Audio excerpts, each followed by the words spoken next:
Mesdames et messieurs, bonsoir, bienvenue et merci d'avoir choisi Go News pour vous informer et vous avez bien raison. Comme précédemment annoncé, le président de la République, Bassirou Diomaye Diakhar Faye, a quitté Dakar ce matin pour se rendre à Kédougou, où la population riveraine du fleuve Sénégal est gravement affectée par les récentes inondations causées par une crue exceptionnelle. Le chef de l'État tiendra une série de visites de 2 jours auprès des victimes. Durant ces déplacements, une visite des zones d'exploitation minière du Sénégal oriental est également prévue. Concernant la nécessité d'une intervention coordonnée, le ministère de la Famille et des Solidarités ainsi que celui de l'Intérieur et de la Sécurité publique s'étaient déjà mobilisés en première ligne pour apporter une aide urgente et adaptée aux populations sinistrées. À noter que le gouvernement a décaissé une enveloppe de 8 milliards de francs CFA pour les sinistrés. Le Premier ministre du Sénégal, Ousmane Sonko, on se le rappelle, avait lancé il y a juste 2 jours, le 16 octobre 2024, en tant que leader du parti PASTEF, les Patriotes, et en tant que tête de liste aux législatives, une campagne de levée de fonds intitulée Bokna législative 2024 pour financer la campagne électorale en vue des élections. À moins de 24 heures, beaucoup d'argent a été mobilisé et pour rappel, la somme visée, l'objectif visé est de 500 millions de francs CFA. Parlons du Hajj 2025 au lieu saint de l'islam en Arabie Saoudite et cette décision des autorités saoudiennes de corser les règles sanitaires. En effet, selon le ministère saoudien de la Santé, il est recommandé aux personnes de plus de 65 ans ou souffrant d'une maladie chronique telle que des problèmes cardiaques, rénaux, respiratoires ou diabète et aux femmes enceintes d'envisager de reporter leur pèlerinage. Pour ceux qui décideront de venir, quand même, il faudra montrer patte blanche. Les autorités saoudiennes ayant fixé des règles strictes pour la délivrance du visa. Tous les voyageurs en provenance des pays ou de zones à risque de fièvre jaune doivent présenter un certificat de vaccination attestant que la personne a été vaccinée contre cette maladie au moins 10 jours et au plus 10 ans avant son arrivée à la frontière.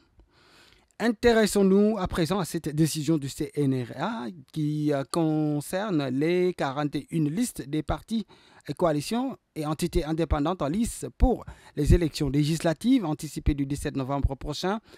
Donc, qui vont en définitive, donc ces listes et ces entités indépendantes bénéficier chacune de 3 minutes de temps d'antenne à la radio-télévision sénégalaise, la RTS, dans le journal de la campagne électorale qui démarre le dimanche 27 octobre prochain.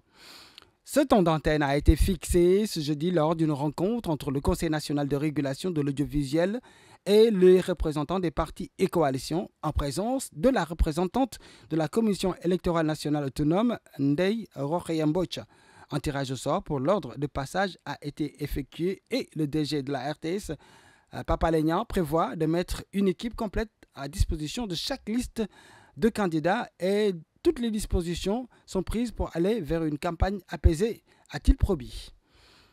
Ouvrons une page économie avec le ministre du Commerce et de l'Industrie, Serigne Gueye Diop, qui a lancé jeudi passé à Diamniadio les états généraux de l'industrie, du commerce et des petites et moyennes entreprises, en présence de représentants des institutions et partenaires de l'État, du secteur privé sénégalais également.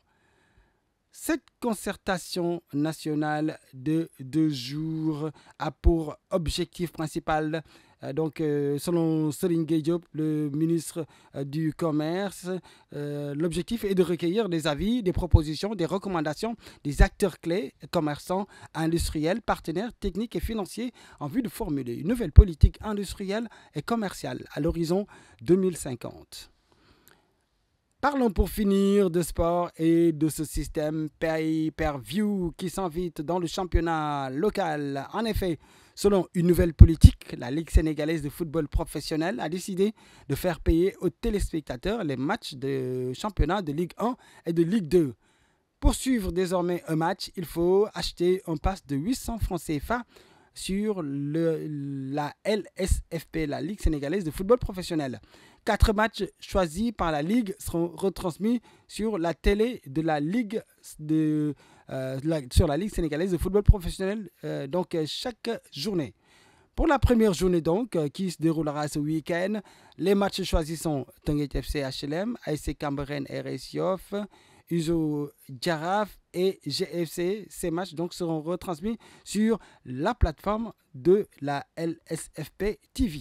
Pour rappel, la saison de football démarre ce week-end au Sénégal. Donc, après 4 mois donc, de vacances, les joueurs rechaussent les crampons pour la saison 2024-2025. On leur souhaite bonne chance.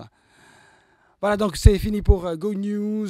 Mesdames et messieurs, merci d'avoir choisi. Passez d'excellents moments à Go Dakar TV. On se donne rendez-vous lundi prochain pour continuer avec l'information, évidemment. Donc, passez un bon week-end et à lundi, s'il plaît à Dieu.